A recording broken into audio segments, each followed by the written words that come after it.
I don't remember how I first stumbled upon the forest. Maybe it was years ago, when I was a child, chasing something into the trees. Or maybe it's always been waiting for me, hidden just beyond where ordinary maps dare to mark. The road leading there isn't paved, nor is it worn like a hiking trail.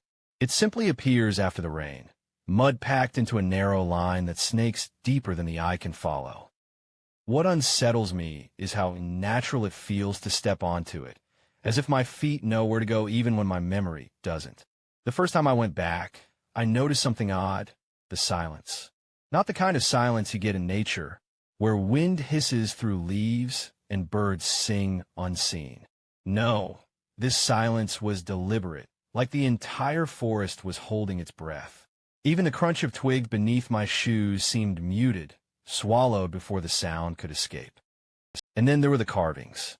Old, weathered symbols etched in a tree bark, some high above where any hand could reach.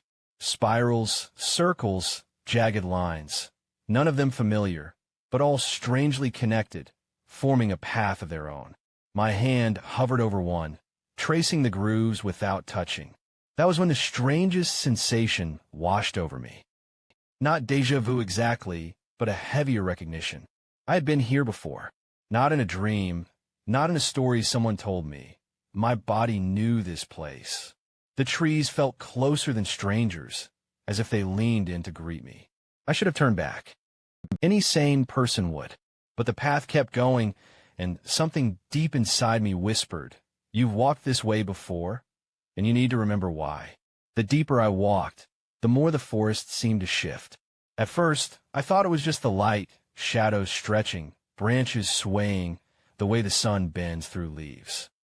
But soon I realized the trees themselves weren't where I left them. I would glance behind me, certain I could retrace my steps, only to find the path narrower, crowded by trunks that hadn't been there before. I tried to convince myself it was only my imagination, but then I heard it, a faint whisper. It wasn't carried by wind or distant voices. It came from the trees themselves, low and broken, as though the bark had mouths that could only speak in fragments. Words slipped through the air, not fully formed, like echoes of a conversation I was never meant to hear. I froze, scanning the endless green. The silence I first noticed had returned, but now it was different. It was expectant, waiting. That's when I caught movement from the corner of my eye. A figure, tall, thin, almost human, standing between the trees. For the briefest second, I saw it tilt its head, watching me. Then it was gone. I told myself to turn back. I even tried forcing my legs to move in reverse. But each step I took only pulled me deeper. The carvings on the trees grew fresher now, sharper, as if made yesterday. My fingers brushed over one, and the wood felt warm, pulsing faintly like a heartbeat. The whispers grew louder, circling me. Some words slipped through, enough to chill me. Welcome back. It wasn't déjà vu anymore. The forest knew me, and it was glad I had returned. The trees opened suddenly, as if they had been holding their breath, and finally exhaled. I stepped into a clearing, perfectly round, unnaturally precise, as though no natural force could have carved it. The ground was bare of grass, just packed soil, dark and damp. At the center stood a single stone altar, moss covering its base, but the surface clean, almost polished. I don't remember walking toward it, but there I was, standing close enough to see the marks on its surface. The same spirals, the same jagged lines I had traced on the trees. Only here they formed a pattern. A circle intersected by 3 sharp strokes, like a warning carved into permanence. The whispers followed me into the clearing, but now they were louder, clearer. Voices overlapping, dozens, maybe hundreds, layered on top of one another. Some pleading, some weeping, others laughing in tones so broken they twisted my stomach. I knelt beside the altar, not by choice, but as if something inside me compelled it. My hand lifted and pressed against the stone. The chill should have bitten into my skin, but instead, the surface throbbed with heat, pulsing in rhythm with my heartbeat. And then an image, not seen with my eyes, but forced into my mind. Children. Small, frightened, huddled in this very clearing. figures circling them, tall and faceless, chanting, and then one child turning, staring straight at me, their mouth moving in silent words I couldn't hear. The vision shattered, and I stumbled back. My lungs burned, my head pounded, and the voices roared all at once. But beneath the chaos, one voice cut through, louder than the rest. You left us here. The clearing didn't feel unfamiliar anymore. It felt like home. I staggered away from the altar, but the clearing refused to let me go. No matter which direction I turned, the trees stood like a wall, towering and endless, their branches knitting together to form a cage above my head. The whispers grew into a chorus now. Too many voices, each one sharp, each one clawing for attention. Then one voice rose above the rest. A child's. Why did you leave? The sound was so close, I spun around, expecting to see someone standing right behind me. But the clearing was empty. Only the altar, the dirt, and the trees that had sealed me in. My chest tightened as fragments of memory bled through. Faces I couldn't place. Nights spent running through these very trees. A game? No, a ritual.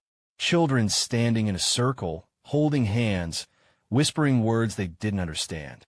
I remembered the way the air grew heavy, how the forest seemed to listen. And then, screaming. I think I was one of them. The carvings, the altar, the strange symbols, they weren't unfamiliar because I'd seen them before. They were mine. We made them. We carved them in a bark with trembling hands, thinking it was nothing more than a secret game. But it wasn't a game. The forest had listened. The air grew colder, thick enough that each breath scraped my throat raw. My legs locked in place as shadows stretched long across the clearing. The thin figure I'd seen before emerged from between the trees, closer this time, its head tilting in recognition. It wasn't just watching me. It was remembering me. And worse, welcoming me back. The figure drifted closer, its outline shivering like smoke trying to hold shape. No face, no eyes, yet I felt its stare pressing into me, heavy and suffocating. My instinct screamed to run, but my body obeyed something else, something older, deeper, etched into bone and memory. It raised an arm, impossibly long and thin, pointing toward the ground. I followed its gesture and saw lines carving themselves into the dirt. The soil split open, etching a map right in front of me. I recognized the jagged spirals, the intersecting strokes. They weren't random symbols. They were directions. A map of the forest. And at the center, circled over and over until the dirt crumbled, was the clearing where I stood. The voices around me fell silent, every whisper swallowed into stillness. My heartbeat thundered in my ears. Then from behind, I felt the warmth of small hands, children's hands, gripping my arms, my shoulders, my back. I turned, but there was no one there. Only pressure, clinging, refusing to let go. The figure leaned forward, its voice finally breaking through the silence. Not a whisper this time, but a low, resonant tone that shook the clearing. You belong here. I wanted to scream, to deny it, but memory surged too fast, too sharp. The ritual, the circle, the faces of children who never left this forest. I was the one who escaped. I left them, and the forest had been waiting for me to return. The map on the ground began to spread, lines crawling outward, reaching past the trees, past the world beyond. A map that would never stop drawing, never stop expanding, until it claimed everything. And I understood, too late, the forest doesn't need to be on any map. It makes its own.